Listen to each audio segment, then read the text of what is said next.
Hello everyone, how are you doing? This is MD Tech here for another quick tutorial.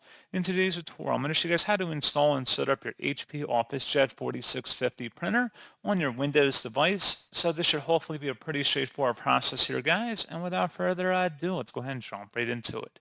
So all you have to do is open up a web browser, and in the Google search, you want to search for HP OfficeJet 4650 support.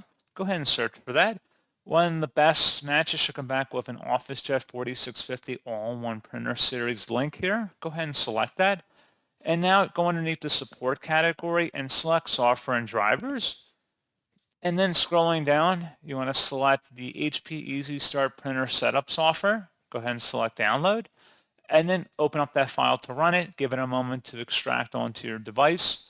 And if you receive a user account control prompt, should be a verified publisher, HP Inc. Select yes to continue, and then give us a moment to initialize here, and then just walk through the on-screen steps of getting it configured for your device, and that is all you have to do.